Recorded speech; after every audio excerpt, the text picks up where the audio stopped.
वो धर्मपुरी का साम्राज्य था और उस राज्य का युवराजा प्रतापरुद्र। प्रतापरुद्र के पूर्वजों ने बहुत लड़ाइयाँ लड़के बड़ी मेहनत से उस साम्राज्य को खड़ा किया था।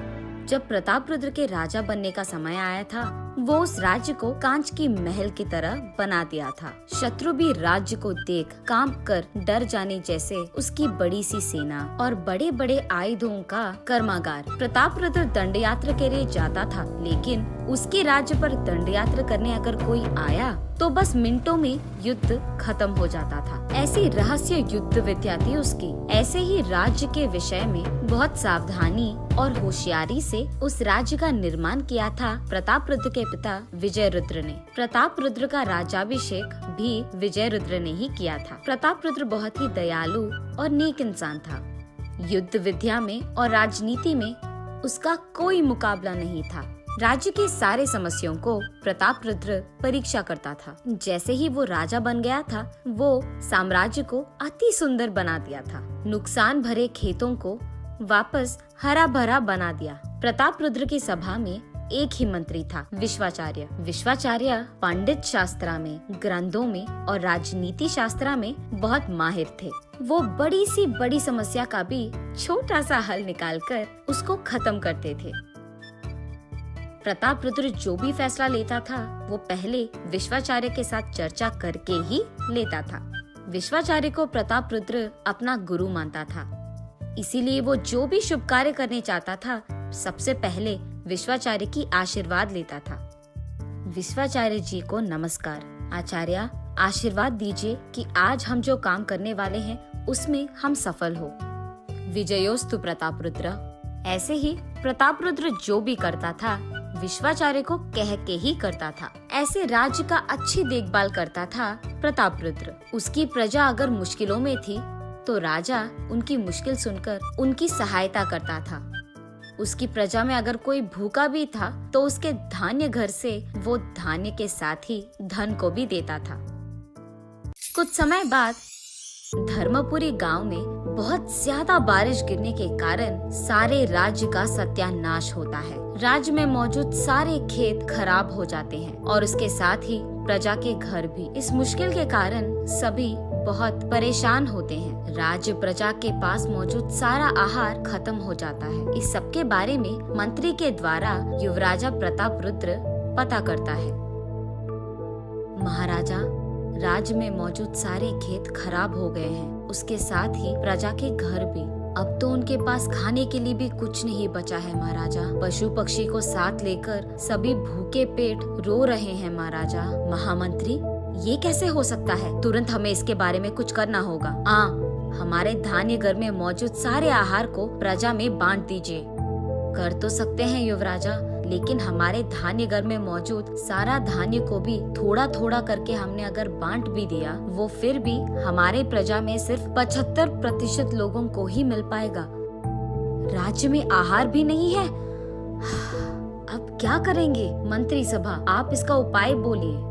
हमारे पड़ोसी मित्र राजाओं से अगर हमने धान्य का सहाय मांगा है तो मिल पाएगा। राजा, मदद मांगने पर हमारी सहायता वो जरूर करेंगे, लेकिन वहाँ से यहाँ तक खाना पहुँचने के लिए 2 दिन लगेगा। तब तक ये बेचारी प्रजा भूखे तो नहीं रह पाएगा, लेकिन हमारे पास और कोई चारा नहीं है महाराजा। मंत्री की बातें सुनकर प्रतापरुद्र उसके ख्यालों में खो जाता है। कुछ देर बहुत सोचने के बाद ऐसे कहता है, सैनिकों, तुरंत विश्वाचार्य जी को यहाँ लाया जाए। ये आदेश देता है। उसके आदेश के अनुसार ही सैनिक विश्वाचार्य को लेकर सभा पहुँचते हैं। युवराज को प्रणाम। मुझे यहाँ लाया जाने की आवश्यकता क्यों आई है? आचार्य, हमारा राज्य अब बहुत मुश्किलों में है।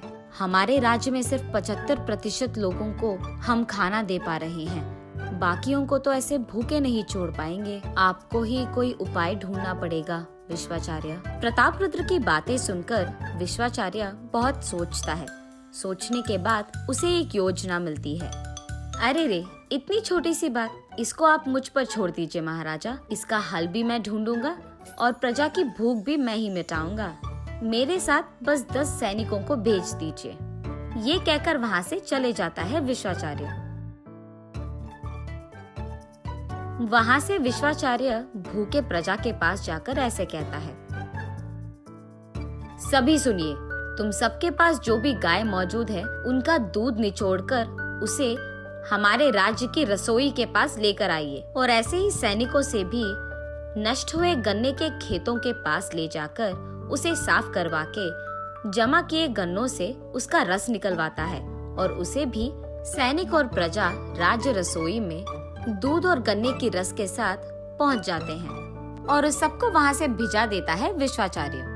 ये सब लाने के लिए धन्यवाद, लेकिन अब तुम यहाँ से जा सकते हो। ये कहकर वहाँ मौजूद बावर्ची से विश्वाचार्य ऐसे कहता है, सुनो, इस दूध और गन्ने से अच्छा गन्ने की मिठाई बनाओ। विश्वाचार्य के आदेश के अनुसार ही बावर्ची गन्ने की मिठाई बनाता है। आचार्य, गन्ने की मिठाई तैयार है। हो गया क्या?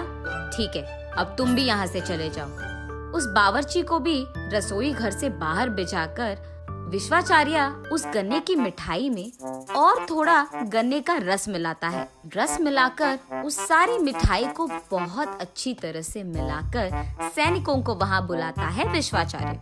सैनिकों, आहार तैयार है, राजा और प्रजा को यहाँ बुलाओ। सभी वहाँ पहुँचते हैं, और वहाँ पहुँचते ही वहाँ मौजूद गन्ने की मिठाई को देख बहुत खुश होते हैं। पहली बार सारी प्रजा को थोड़ा थोड़ा करके परोसो, उसके बाद जिन जिन को चाहिए वो आकर दूसरी बार परोसेंगे। लेकिन सारी प्रजा पहली बार खाने से ही पेट भरने के कारण वहाँ से खुशी खुशी चले जाते हैं। आहार सबके खाने के बाद भी बहुत बच जाता है। प्रतापरुद्र को ये बात समझ में नहीं आती है कि जो आहार पहले इस सब प्रजा के लिए काफी नहीं था, वो अचानक सबके खाने के बाद भी इतना बच कैसे गया। विश्वाचार्य, आपने ऐसी कौन सी मंत्रा डाली है कि अचानक अब यही आहार सबके लिए काफी हो गया? ये आपने कैसे किया? महाराजा, ये कोई माया या मंत्रा नहीं है। पूर्व आपके जन्मदिन के समारोह में आपने हलवा बनवाया था, याद है? वो हलवा इतना स्वादिष्ट था कि मैं खाने से पहले ही उसके 2 कप खा लिया, लेकिन ज्यादा मीठा होने के कारण मैं और ज्यादा नहीं खा पाया। इतना ही नहीं, उसी दिन आपके जन्मदिन के समारोह में मौजूद बहुत सारा खाना मैं खा ही नहीं पाया। उस दिन मुझे समझ आया कि मीठा ज्यादा होने पर हमारा पेट जल्दी भर जाता है। बस उसी मंत्रा को मैंने यहाँ इस्तेमाल किया है। हालांकि हमारे पास आहार कम था, लेकिन उस गन्ने की मिठाई में गन्ने का रस ज्यादा मिलाने के कारण लोगों को लगा कि उन्होंने ज्यादा खा लिया। बस इतनी सी समस्या के लिए आप इतने परेशान हो गए। ये सुनकर प्रतापरुद्र विश्वाचार्य को प्रणाम करता है। विश्वाचार्य हंसते हुए वहाँ से चले जाता है। उसके बाद आने वाले आपत्ति के बारे में पहले ही सोचकर प्रतापरुद्र ने उनके धान्य कार्यक्रम में कुछ आहार जमा किया था।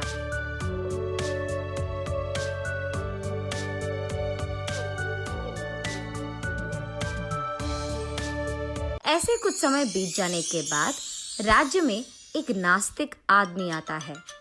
वो उस राज्य में आकर ऐसे कहता है कि वो भगवान में विश्वास नहीं करता है और उनके भगवान से उसका कोई लेना देना नहीं है। ऐसे वो हल्ला मचाने लगता है, इस धरती पे भगवान नामक कोई नहीं है, सब बस एक माया है, माया। ये सब देख राज्य के सैनिकों उस नास्तिक को बंद करके उन्हें राजा के पास लेकर जाते हैं। क्या हुआ? प्रभु, ये गांव में हल्ला मचा रहा है कि भगवान नहीं है और ये भगवान में विश्वास ही नहीं करता, इसलिए उसको आपके पास लेकर आए हैं प्रभु। क्या नास्तिक हो तुम? भगवान में विश्वास नहीं करते हो? तो फिर तुम्हें ये जन्म कहाँ से मिला है? मेरा जन्म मेरे माता पिता की वजह से हुआ है, भगवान की वजह से नहीं। ऐसे राजा के हर प्रश्न का वो उल्टा सीधा जवाब देता था। ये सुनकर विश्वाचार्य उसके पास जाकर ऐसे कहते हैं, ओ, तो तुम कहते हो कि भगवान नहीं है? हाँ, नहीं है। तो जिस भगवान का हम पूजा करते हैं उनका देन तुम नहीं लेते हो, है ना? हाँ, तुम्हारे भगवान का दिया हुआ कुछ भी मैं नहीं छूऊंगा। मैं सिर्फ मनुष्य के बनाया कुछ छूऊंगा। ओह, ऐसे कहते हो? हाँ, ऐसे ही है। तो फिर तुम सांस लेना बंद कर दो, क्योंकि तुम्हारी ये सांस हमारे पूजे हुए वायु भगवान का है, हनुमान के पिता। वायु को तो किसी मनुष्य ने नहीं बनाया। ये बात सुनकर उस आस्थान में मौजूद सभी हंसने लगते हैं। प्रताप रुद्र के साथ ही उस नास्तिक को भी विश्वाचार्य की बातें सुनकर दंग रह जाते हैं और बोलना बंद हो जाता है। मुझे माफ कीजिए प्रभु, आइंदा ऐसा कुछ नहीं करूंगा। ये देख प्रताप रुद्र विश्वाचार्य का अभिनंदन करता है और विश्वाचार्य वहां से हंसते हुए चले जाता है। तब से विश्वाचार्य की बातें और उनके किए काम के बारे में सभी बहुत अच्छा बोलते थे।